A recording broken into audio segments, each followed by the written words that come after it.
Hi everyone, this is Adam McCarthy, and I'm going to share with you guys my EDL 856 presentation over understanding my community, which this community I'm going to be discussing is the city of Mays, Kansas, which is a small suburb just right northwest of Wichita, Kansas.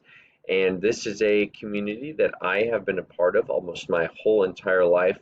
Not only have I taught in the Mays School District for the last 7 years, but I also was a student in the May School District, K through 12. So I have been there almost my whole entire life. And so this presentation was great because I actually found out a lot of new information that I didn't know about a community that I have been a part of for such a long time.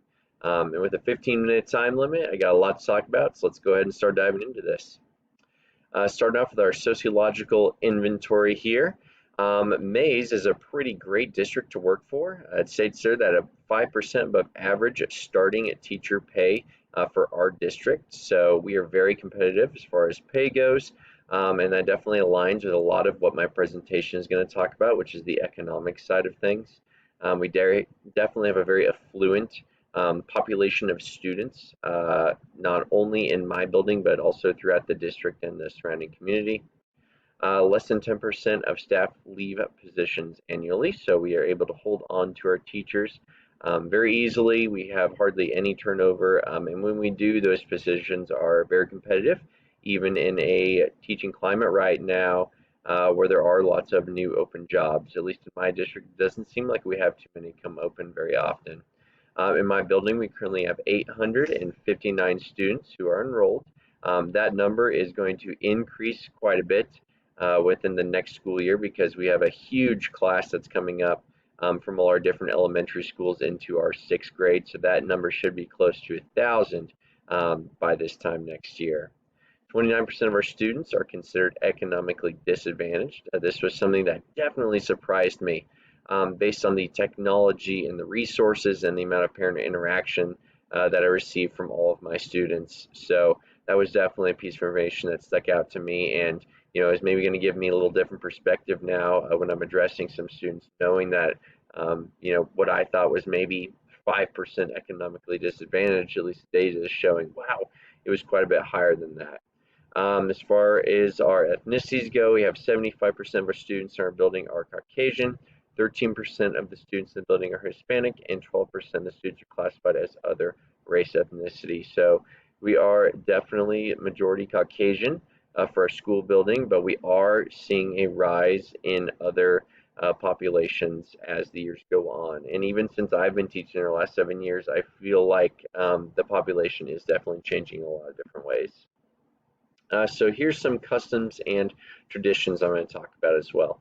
So we have what's called a standard of excellence in our school, and that refers to our graduation rate. I mean, we have a 99% graduation rate in a 5A school, and between our two 5A high schools, we have a 99% graduation rate. So we have a very high standard of education that we have in Mays.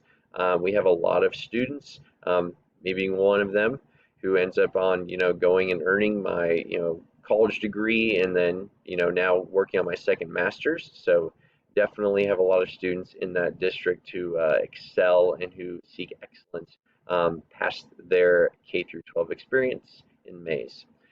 So 95% of my students, this is personal information for me, I've had about 0 office referrals, and I would say that's not even just this year, like I've been blessed with a great year, but that's really on an average year. I'd say even in middle school, where these kids may be pretty squirrely, at least in my classroom, I do not have hardly any discipline issues. So we're cultivating that tradition of excellence about being good students in the building. We definitely have a wealthy population, which I've also found out we have some disadvantaged pockets as well with the surrounding community. But I believe that this wealthy kind of population of parents, as we'll get into more detail in this presentation, kind of influences a lot of the decisions that are made within the district, and they kind of have a bigger voice than even some of the people who are working within the district.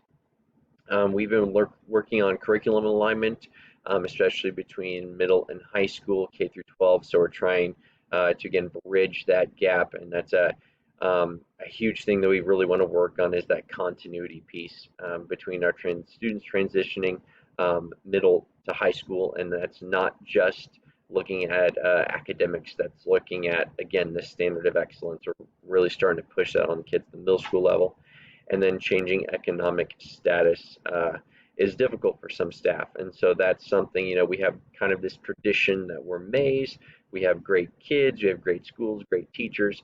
We're kind of starting to see that, maybe a couple years ago, instead of 95% of students having a zero referral rate, maybe that would have been 99 or even close to 100. But we are starting to see that demographic kind of change in our school building. So here's some more population characteristics for you.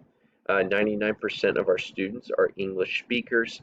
15% of our students currently have some form of disability, and that value is actually pretty accurate to the number of IEPs that I have. I have 135 students between all of my classes this year, and I have about 30 students who are on IEPs for some form of disability. And so I'd say we're pretty close to that 15%, at least in my classes. 52% of students are male, 48% of female, and we definitely have a lot of white collar families. So lots of my students have, parents who are college educated, they have high paying jobs, and they have lots of influence on things that happen within our school district. So here's some different communication channels I've also noticed that we take advantage of. Digital communications is definitely a big one. Letting parents know things through email, through monthly newsletters that are also sent out through email. Also, all of these have only been in English, at least that I've seen, and I've never seen an option to receive these in any other language. So that's something that I would kind of like to learn more about, is do we really offer the opportunity to parents and members of the community? And social media is definitely something we utilize as well. Twitter is a big one for our superintendent and our school district to relay information to community members. So some different community groups that are a part of our district. We have our PTO, so that's our parent-teacher organization.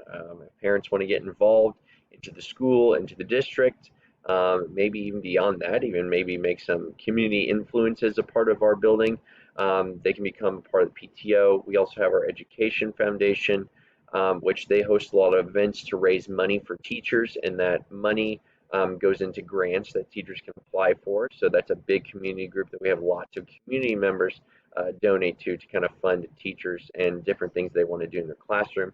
And we also have our Mays Recreation Commission.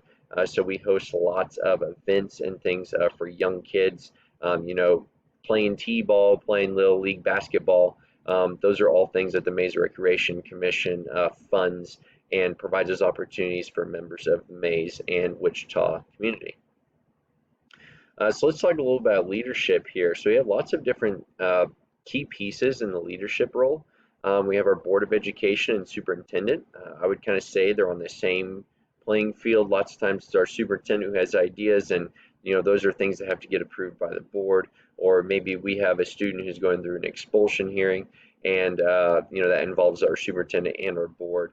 So those are the two main figureheads for our district as far as leadership goes.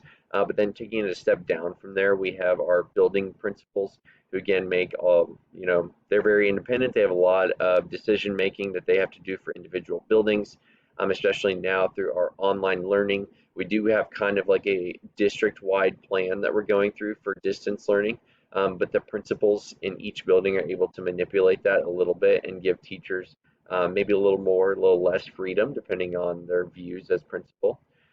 We then have below them are kind of our department heads, and that's something that I am, and I have been the science department head for my middle school building now for the last 3 years, and so I've had lots of leadership opportunities through that. Deciding during in-service days and PLCs, kind of as a team, where do we want to focus on, where do we want to spend our energy on. If we have concerns or things, that's when I'm in communication with our building principal about, hey, maybe we need more funding for, Science Olympiad, or maybe we have some conflict with, maybe an extracurricular or something else that's going on outside the school day. And so I'm kind of the bridge between our principal and then the teachers in my department. And then we also have athletic and activity sponsors who also have a role of leadership within the building. So some community leaders characteristics, man, relationships are huge. Doesn't matter if it's our Board of Education, superintendent, building principal, whatever role they're in. Our district and community really puts a big focus on building that relationship piece. And also I have their, being approachable, listening to all sides of an argument, being very open to discussion and open to feedback, which is something that I have really enjoyed seeing and witnessing as being, through this program, and having experience of working with our superintendent and building leaders, getting able to see that feedback piece has been really cool. And ease of access for community members to be able to be involved in things and to make their voice heard.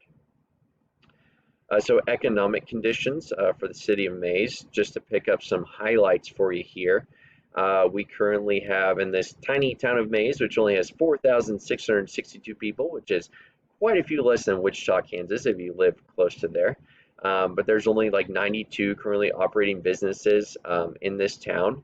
So you can see that, for this school district, in my own building, we're almost at 1,000 kids. And even in the town of Mays, there's only 4,662 individuals who live there.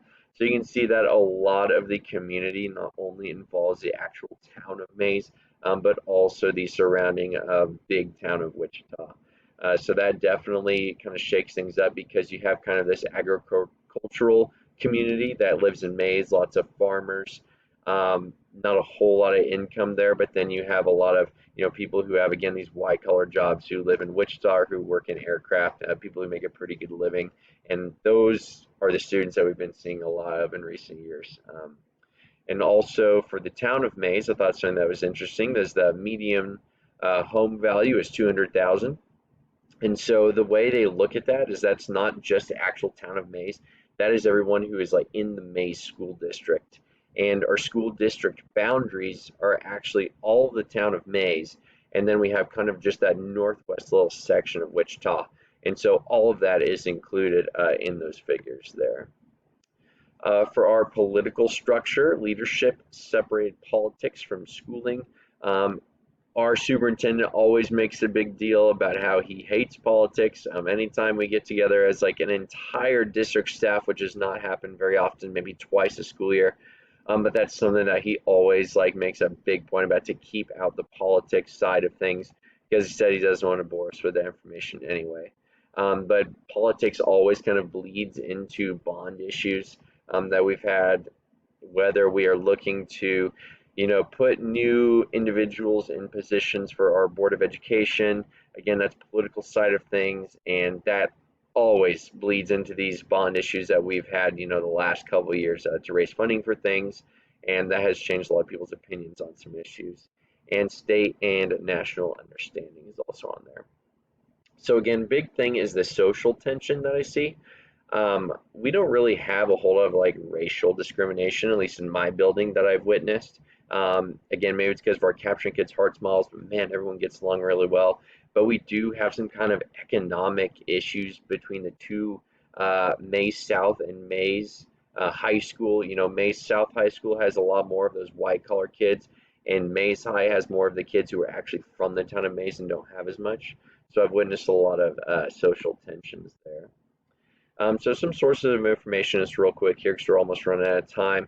Our district community web page, we have our city directory, KSDE report cards, and board education meeting and summary. Things are all ways that parents and community members can access information. So again, all these pieces, kind of talked about this a little bit already, but all these pieces of this kind of power structure all have to work together. There has to be some collaboration effort for things to run smoothly, especially when you have such a big school district as the one that I work in. Something I have noticed is, man, we are really lacking in ESOL providing of education, especially now that we have 15% of our students who are Hispanic and growing population that does not speak English fluently. So that's something that I feel like we need to continue working on. The public can make opinions through different Q&A opportunities, through surveys, through feedback opportunities, through bond issue, and we also have building level meetings where parents can provide their public feedback. But that's all the time I got for this video, guys. That wraps it up. Thank you for watching. I look forward to seeing yours as well.